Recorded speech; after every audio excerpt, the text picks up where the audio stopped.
Assalamualaikum warahmatullahi wabarakatuh.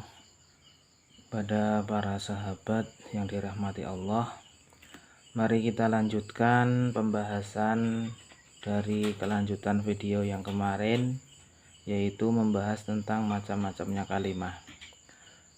Sekarang kita memasuki pada bagian yang kedua, yaitu tentang kalimah fi'il.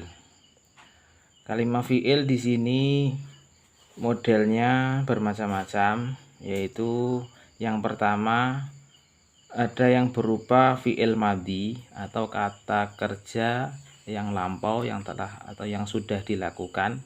Yang kedua ada fi'il mudhari, yaitu kata kerja yang menunjukkan pekerjaan itu sedang atau akan dilakukan. Yang ketiga yaitu ada kalimah fi'il yang jenisnya amar, yaitu jenis kata perintah. Dan berikutnya kalimah fi'il itu bentuknya ada yang maklum dan ada yang majhul. Apa itu yang maklum? Yang maklum itu sebuah kalimah yang menunjukkan kata kerja, yaitu tadi kalimah fi'il, yang fa'ilnya itu jelas atau subjeknya itu jelas, sehingga kejelasan tersebut pelakunya itu jelas, yaitu dinamakan fi'il maklum. Adapun yang majhul itu kebalikannya dari fi'il maklum tadi, yaitu fa'ilnya atau subjeknya itu tidak jelas. Ya tetap ada, fa'ilnya itu ada tapi tidak jelas, namanya majhul, tidak diketahui. Misalkan contoh, si A itu telah tadi jatuh dan ditolong oleh seseorang.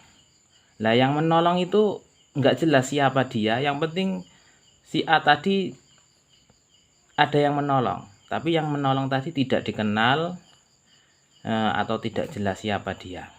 Terus selanjutnya kalimah fi'il itu ada yang berupa sulasi, ada yang berupa rubai. Sulasi sesuai dengan namanya, yaitu kalimah fi'il atau kata kerja yang huruf asalnya itu berubah 3 huruf tanpa ada tambahan. Adapun yang rubai yaitu sesuai dengan namanya, rubai itu kan 4, berarti kalimah fi'il yang huruf asalnya itu ada 4 huruf. Nah, seperti itu. Selanjutnya kalimah fi'il itu ada yang mujarrad dan ada yang mazid. Apa itu mujarrad? Mujarrad itu kalimah fi'il atau kata kerja yang tidak ada tambahan hurufnya sama sekali. Misalkan berubah 3 huruf, ya 3 huruf itu murni tanpa ada tambahan. Atau yang berupa 4 huruf asal, yaitu ya cuma jumlahnya 4 itu tanpa ada tambahan. Itu namanya mujarrad. Adapun yang mazid yaitu kebalikannya dari yang mujarrad, yaitu ada tambahan, entah itu berupa 1 huruf, 2 huruf atau 3 huruf. Nah, itu namanya mazid. Nah, itu gunanya ada faedah-faedah tertentu sehingga butuh ada tambahan huruf. Selanjutnya ada yang lazim dan ada yang muta'addi. Apa itu yang lazim? Yang lazim itu kata kerja yang hanya butuh subjek, yang hanya butuh pelaku pekerjaan tanpa membutuhkan objek atau maf'ul. Misalkan contoh, Ja'a telah datang siapa? Zaidun, Pak Zaid. Pak Zaid telah datang. Ya cukup seperti itu. Ada fiilnya dan ada fa'ilnya. Dia tidak membutuhkan maf'ul. Adapun yang muta'addi itu kata kerja yang membutuhkan objek atau membutuhkan maf'ul. Contoh misalkan seperti kata doroba. Doroba itu kan memukul. Yang namanya memukul pasti ada yang memukul dan ada yang dipukul. Nah, itu namanya kata kerja yang jenisnya muta'addi. Selanjutnya kata kerja itu ada yang sahih dan ada yang mu'tal. Sahih itu sehat alias tanpa ada huruf elat. Huruf elat itu seperti wawu, alif, ya, itu namanya huruf elat. Atau huruf yang di situ membutuhkan pengiklalan, seperti huruf tad'if, hurufnya itu kembar, sehingga dipasang tasdid itu ya bukan termasuk sahih. Selanjutnya yang mu'tal. Mu'tal itu kalimah fi'il yang itu melalui proses pengiklalan.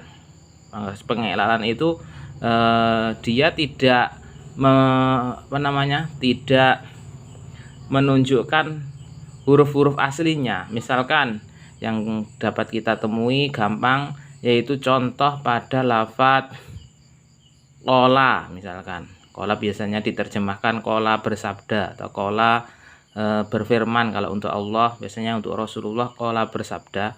Itu qola itu kan hurufnya qaf di fathah, setelah itu ada alif, setelah itu ada lam di fathah qola. Qolanya itu panjang. Nah, alifnya itu kan bukan huruf asli. Huruf aslinya itu wawu. Aslinya qawala. Nah, sehingga diganti alif melalui proses pengiklalan. Yaitu namanya mu'tal. Nah, seperti itu. Yang sahih tadi ya hurufnya tanpa pengiklalan. Misalkan lafaz doroba ya asli seperti itu, doroba tanpa ada perubahan. Selanjutnya ada yang jamid, ada yang mutasorif. Ada kalimat fi'il itu yang jamid.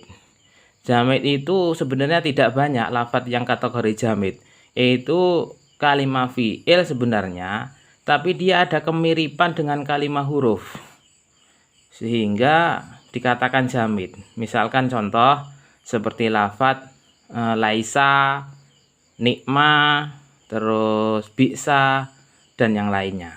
Itu termasuk kategori jamid.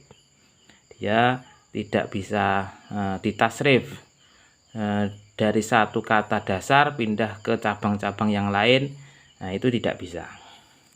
Selanjutnya yang mutasorif. Mutasorif adalah kebalikan dari kalimat fi'il tadi yang jamid, yaitu bisa ditasrif. Nah, misalkan lafadznya itu menunjukkan memukul, nanti bisa berubah menjadi orang yang memukul, orang yang dipukul, alatnya mukul, tempatnya memukul, waktunya memukul, seperti itu ya. Bisa berubah-berubah seperti itu. Lafadz atau kalimat fi'il tadi itu namanya mutasorif. Nah, seperti itu ya. Mungkin sekian dulu, mudah-mudahan bisa dipahami oleh penyimak atau pembaca atau pendengar dan menjadi ilmu yang bermanfaat. Kurang lebihnya mohon maaf, saya akhiri. Wassalamualaikum warahmatullahi wabarakatuh.